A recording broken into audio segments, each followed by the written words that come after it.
So how you going? Today we have John in the house, John Ratajczyk. But you can just call me John, right? And today we're going to be just talking about John and what he's done, he's achieved and why.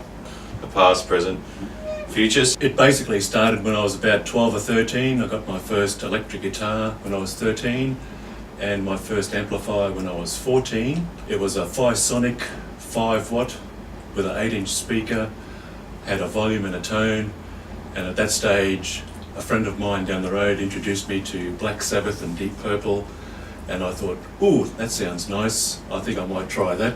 Yeah. And so the little 5-watter instantly was underneath a folded up blanket and a pillow on my bed, and I was learning all those riffs with that thing cranked, and it basically operated like that for many years. Couldn't kill it with a stick, that amplifier. Yeah, right. And What year are we talking? 56 plus 14, that's what's that? That's 1970? 1970, yes. 1970. 1970, yeah. We didn't have the internet, obviously, back in those days, and somehow I managed to have a little cassette recorder. It was about this long, and it had 2 speeds on it, and I slowed it down to half speed so I could pick up the notes that were being played in those songs that I was interested in. I think Paranoid was the first one. One thing led to another. Basically decided that building amplifiers could be a thing. And what's maybe the funniest stories about in any Spinal Tap amp moments? Ooh, I do have an experience with one of my amp builds. We had a gig, actually it was down this neck of the woods. It was a 100-watt head. I think that one was a 2-channel one from memory. This is going way, way, way back, possibly the second or third amplifier that I'd actually ever built. We had this gig. I thought I would give it a birthday and shouted some new output valves. So I put some new output valves in it, set it all up, played a couple of chords at home, thought great, put it in the car, drove to the gig. Last song, first set, the volume just went down, down, down, down, down, down, down. And basically the amplifier stopped, and I looked into the back, and 2 of the new valves were bright cherry red all throughout all the metalwork. So obviously it had a shorted valve, and there was a little cloud of smoke. I could smell something burning. And so essentially we had a break, pulled the chassis out. I knew there was 2 valves still okay, so I moved one out of this position, moved it over to this position, took those 2 faulty ones out, and I think I cut out a resistor from this side that burnt up on this side and put it over on this side. This was all done with little bits of alfoil from a cigarette packet, because I used to smoke back then. And basically it was the botchiest job you ever saw, but we managed to finish the gig with just 2 output valves. Wow. Yeah. That's the perks of having an amp technician in your band. Yes, absolutely. Otherwise I'd be in no show. That was a stressful time, yeah. What year was that? 75, 76, possibly. Oh wow. Probably 1972, I suppose. 2 years or 3 years after that, I built. A friend of mine had a JCM 800, because I was into sort of electronics a little bit at that point anyway. I knew like ultra basic stuff, and a friend had a JCM 800 that was playing up, and he wanted me to have a look at it. I fixed it. It was something quite simple. While I had it, I traced out the circuit and built one, and that was basically the beginning of what is leading right up until now. And each build, like all things, the longer you do it, the better you get at it, and each build was an improvement on the last, etc., etc. And that essentially is the beginning of, back then, my first incarnation of the Extreme Reverb, which I called the Overdrive Special back in those days. It was essentially a JCM 800 Master Volume Series amplifier with extra gain stages. Wow. And channel switching. And then over the years that developed into the Extreme Reverb. The Extreme Reverb now had reverb and an effects loop, and we're up to Extreme Reverb Mark III, which is the 3rd incarnation of the Extreme Reverb, and that came about to get separate EQ on the clean channel. Actually, this is an optical illusion. It's not as big as it looks, is it? No. Well, I put this together because I can. Fair enough. And I always wanted to stack, but my car wouldn't carry 2 4x12s. Right. So I did what I refer to as a 3/4 version. So the top box is 4 10s and the bottom box is 2 12s. Excellent. And- 3/4 stack. 3/4 stack, yes. Yeah, right. And I was dragging that around for a little while until our regular gig got the DB people involved, and so I thought, yeah, it might be time to downsize on the wattage a little bit. Okay. I then manufactured my little red one over here, which is basically it's still the same amp, but with just one 12-inch speaker. Amplifier industry's gone boutique and like super low watt now, so because everyone, they can't do gigs now, they're going to be, rocking out in their bedrooms.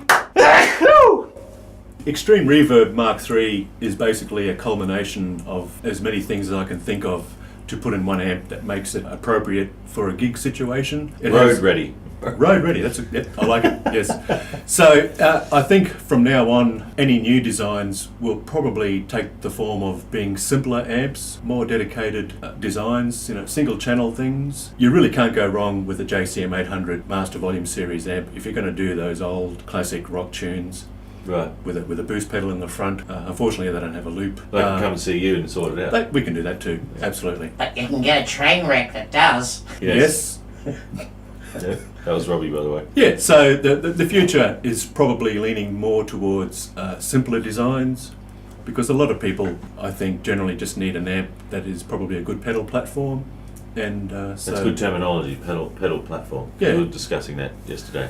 Yeah, with just some basic features, apart from just volume, bass and treble, which is as simple as you can get it, or volume and tone, which a lot of people can make work. But, the way I see it, if you're going to put a volume and a tone, you may as well put a volume, bass and treble. It's only one extra pot and a couple of extra resistors and capacitors. Right. Just gives it a bit more versatility.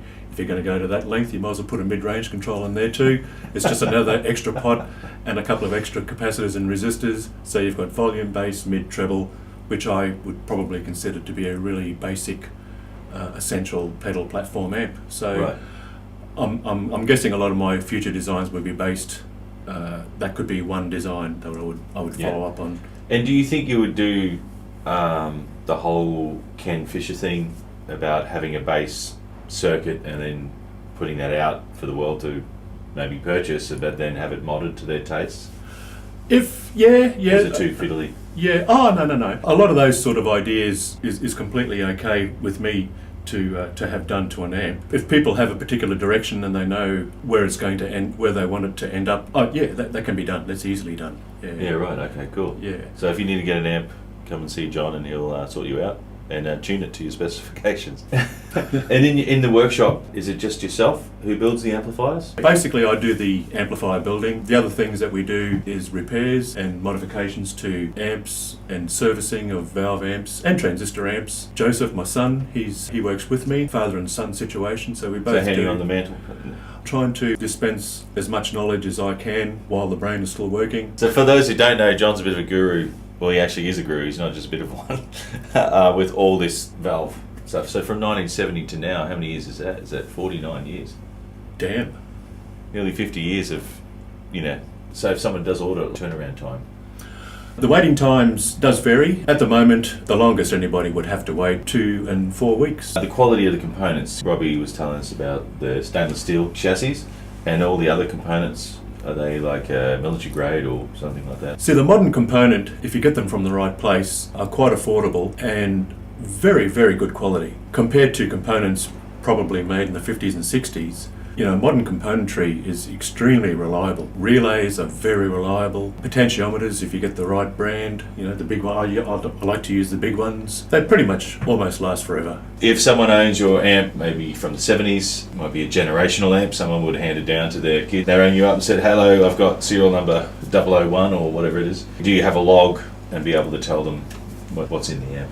I do have a log when I started the stainless steel series, which is the Cream Reverb, the Extreme Reverb Mark III, the Extreme Reverb Mark II. Both of those designs have been going for about 12 or 14 years now. So I have all of those, like the original owners and the version of amp that they've got, because they may have got a head 112 combo or a 212 combo. I've written all that down, right down to the colour, because obviously different people want different colours sometimes. You can do them in red, white, black, purple. Pretty much any guitar amplifier that you've seen in a shop, if it's a particular colour, those colours are available. So if people want to get something a bit more rock and roll, or a bit more personalised to their taste, personalised better way. if it exists and I can buy it, we'll stick it on. So aesthetics can be personalised and circuitry can be personalised. And the other question is, if someone does want to buy them, what's the best way to contact you and all that kind of business? I'm pretty sure they're pretty much dotted all around Australia in some form.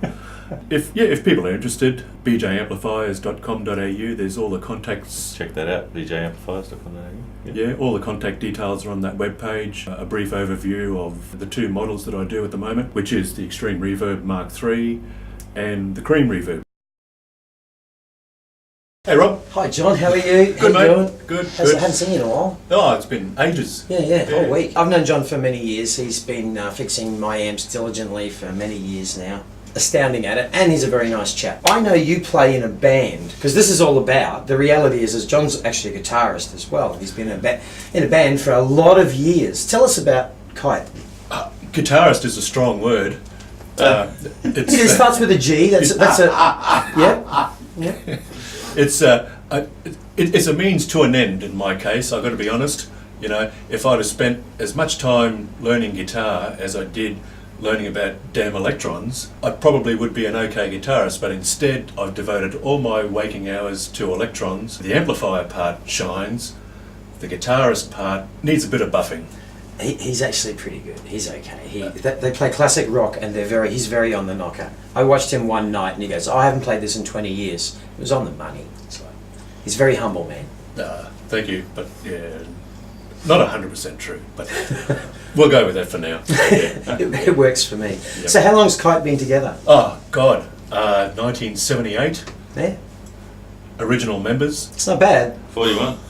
God, I'm old. So you guys have been playing around Australia for the last 41 years, which is pretty decent, considering, and original members. What's your secret, would you say, for you guys staying together so long? Most likely has something to do with unconflicting personalities. We were just lucky, nice bunch of guys. No one's had deep desire to become a rock star as such.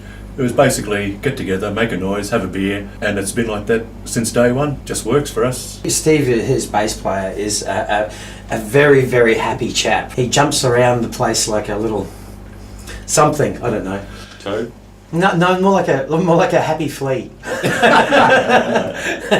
Thank you so much for coming along today. Oh, it's been a pleasure. I've enjoyed it. On behalf of Doug and myself, we've thoroughly enjoyed your knowledge, all you do for our industry. Quite frankly, with people like you, we wouldn't have a lucrative industry. In my estimation, this is the man who actually has the magic knowledge for the magic tones. When I first bought my Mark III, I was blown away, because for me, the channel 2 in that amplifier is JTM 45. So I have a very old Soltec, which for years I would go in and out of amplifiers. I still have this Soltec, because I would buy an amplifier and go, I'm going to try. It's just not it. It's not it. It's not it. It's not it. The only thing to knock it off its peg has been that. But the pots, you look at them and you think, they look like someone in grade 9 put them together as a science project. That's how Russian technology works. Now we're going to start a war with China and Russia in 3 episodes. To be fair, the Russians did put people in space. They did. Even with that grade 9 technology, they managed to do that. Oh. Thanks guys, thank you John. He's a legend. Legend in my own lunchbox. Thanks, man. Thanks for coming up. Thanks, Doug. So, and any parting words of advice from 49 years of guitar playing and amp building? If you started off playing guitar, just keep playing it till the day you die. Roll. That's right. I'm getting up to go somewhere, but there's nowhere to go. You should have kept the camera going. That's gold. The audio's still on. Can we stop? If we're going, I need to be in behind out of the Well, you way. quick step over. I just need to get out the door. Alright. We're going to find out for a while. So, just say down. If you need channel changing, Oh yeah, he's going to get a single channel. I'm hemorrhoid free at the moment. As long as I'm not the fluffer, I'm good. What?